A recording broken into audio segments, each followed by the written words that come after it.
Good evening and welcome. Tonight we will be going over the history and geography of Bas-Sassandra in the Ivory Coast, or as most countries call it, Côte d'Ivoire, which is just French for Ivory Coast. Let's start by zooming out so you can see exactly where we are. This is Côte d'Ivoire here. So we're in the southwest of the country in this corner here. Côte d'Ivoire is located in West Africa, here along the Gulf of Guinea. And you can see here in Africa, we got the big Sahara, that's North Africa. Central Africa, we're going to talk about Central Africa later this week. Going to visit some countries there. Eastern Africa over here in the Horn of Africa. And this is Western Africa.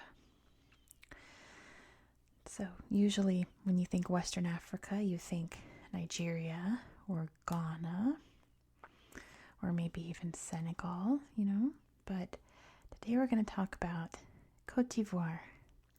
And Côte d'Ivoire's biggest claim to fame, what they're best known for economically, is cacao. And if we head over here to Bas-Sassandra, I found an interesting slideshow here at the lighthouse for whatever reason.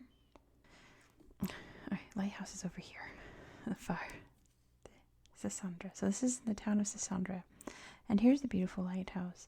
But also in this slideshow, we can see the cacao pods. So you can see this farmer here in the fields. And these are cacao pods growing on the tree here. I don't know why it's in the slideshow for this lighthouse, but I thought it was a good way to show you that this is how chocolate begins and being harvested down here. 40% of Ivory Coast cacao comes from Bas-Sassandra. I'll show you the region up north where it's mostly harvested. It's obviously not here at the coast, but you can see some more pods growing there. Most major chocolate companies get their chocolate from Ivory Coast. If you eat Cadbury's, Hershey's, or Nestle chocolate, it came from this region of the world. Here it's being shucked, I suppose. Let's get out of here. We'll come back to Bas-Sassandra in a minute. But yes, more in the interior of the region here is where that's all harvested. We have a large town up here. Boom. This is Sub. You can see the dam there. The dam is, let's see, over here. Big hydroelectric dam. But this is the city where most of these farming communities will bring the cacao here. It'll get transported down to this town, San Pedro, to be shipped out from the large port here. Didn't even check to see if the port had a slideshow. Wow, it does. Interesting. So this is where most of the world's chocolate gets shipped out from. Isn't that something? Now, the biggest concern with the cacao industry in Ivory Coast is child labor, because it was custom for a long time to put your children out in the farms there and harvest the cacao pods, which is, of course, very wrong, because children shouldn't be worked like that. They should be playing and they should be going to school and learning, right? And they can't do that if they're out harvesting cacao. So a lot of laws were put in place. A lot of laws were disregarded. From what I can tell, the situation is better, but not by much. So there's still children out there being put to work, but it's all kind of hush-hush, because these families don't want to lose their business and become destitute, right? But then you can't meet the demands for chocolate around the world if you don't have extra help. You can't afford extra help. It's all very convoluted and very complicated and a very sad situation. But that is the situation. There's not much else I can say about that. We all love chocolate. Most of us. Some of us, don't. Some of us are allergic. Some of us just prefer not to eat chocolate. I love chocolate. But let's move on from this sad topic. Let's talk about the Tai National Park, which is actually a UNESCO World Heritage Site. Except UNESCO doesn't have any pictures of it. It does have a little description here, so let's read it. This park is one of the last major remnants of the primary tropical forest of West Africa. Its rich natural flora and threatened mammal species such as the pygmy hippopotamus and 11 species of monkeys are of great scientific interest. Bring that back down. Thankfully, Google Earth does have some beautiful pictures of this park here, all lush and green and thick, and full of incredible animals. Like it said, pygmy hippopotamus. This is one of the last places in the world. Look at this silly monkey. I think the last place in the world, sweet chimps, where pygmy hippopotamuses live in the wild. Ooh, that feeling when you get in, you're like, it's cold. And if you're wondering, yes, Mudang is a pygmy hippopotamus. If Mudang were living in the wild, this is where Mudang would most likely be living. Let's see, some researchers here probably. This beautiful forest, isn't that lovely? Out on the road there. Ooh, a snaky, I should have warned you guys. Look at this silly. So red, too. Look at that color. He's just looking like, why are you here? The beautiful river here as well. Wow. Gorgeous park. You can see just how thick and green it is compared to the parts that are inhabited, right? Supa is also the main place. If you want to visit this park, you would go to this town to get your guide and then head out. This is the nearest town. The Nawa waterfall is also a big sight to see. You can see from above. This is not the best slideshow. There's only a couple pictures of it. You can see it rushing here. Oh, beautiful. And then if I go too far, I think this is still it. It starts showing pictures of Victoria Falls. This is not the right waterfall.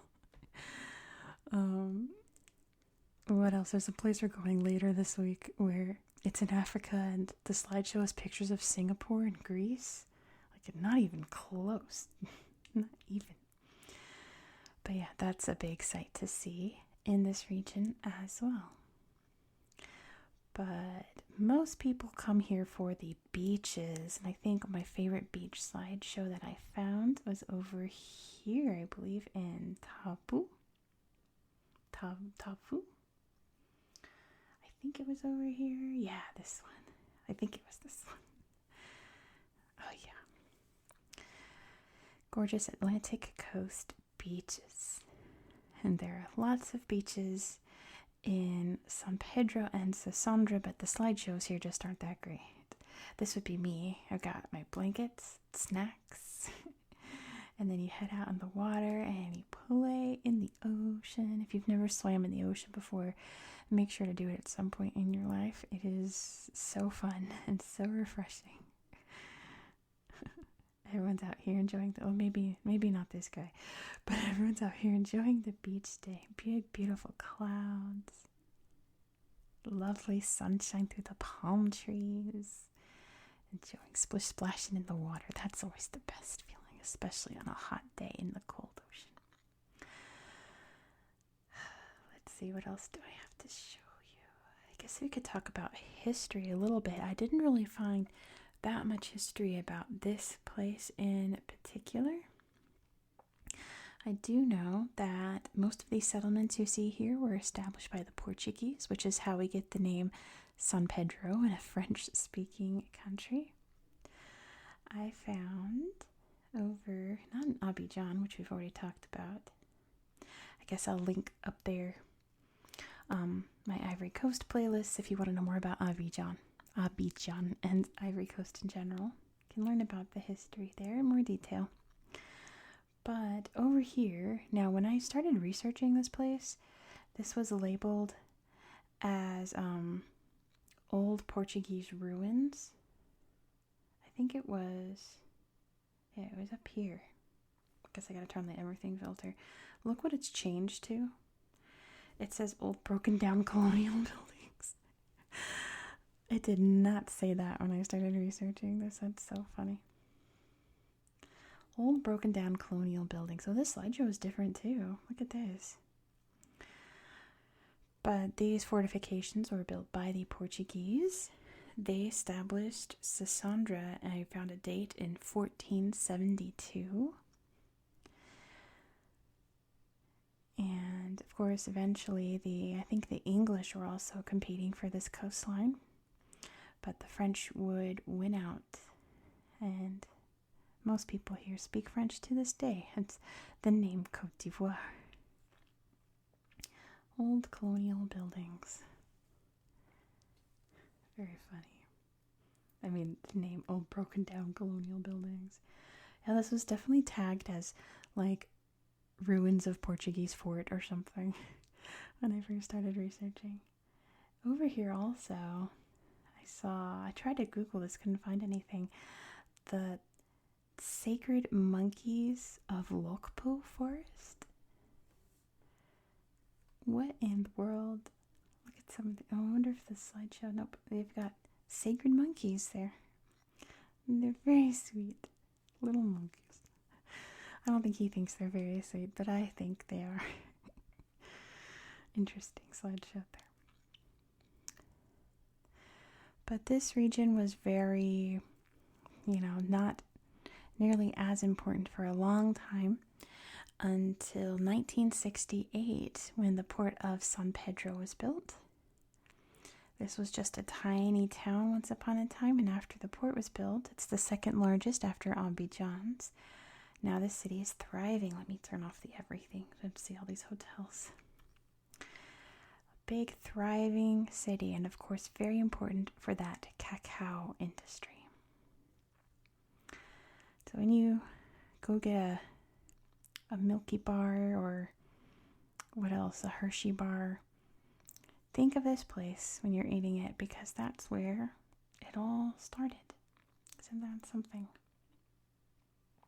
Oh, I forgot to mention this. Oh, you know what I forgot to mention? This is Lac de Bouillot, which is a man-made lake, as you can tell, all created from a dam. And it comes from, stemming from it is the Bas-Sassandra River, which is how we get the name Bas-Sassandra or Lower Sassandra, and flows out here into the city of Sassandra. I probably should have mentioned that first off about why it's called Bas-Sassandra. We're going to get into some Ba places here in Africa on my channel because I'm going in alphabetical order. Ba means lower. I learned that in ballet. There's a position called bras bas, which means low arms. I learned a lot of French taking ballet, but I think that's all that I have for you for this region. Very interesting, isn't it? But yeah, we're here on the tablet and not on my regular map because I didn't find too much history here for you guys. So San Pedro is the capital. I guess we'll close out in a slideshow of this city.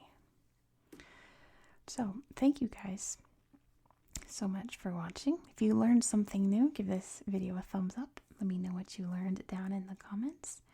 And if you enjoyed this style of content, please consider subscribing. The next video is also going to be tablet only, mainly because we're going to the Gambia, which is a very tiny country. It's the smallest country in mainland Africa.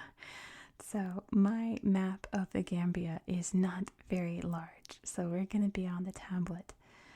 But I found lots of cool historical things to tell you about this region of the Gambia, so be sure to subscribe so you won't miss out. I hope that you found this video to be relaxing and educational. And I hope that you have a good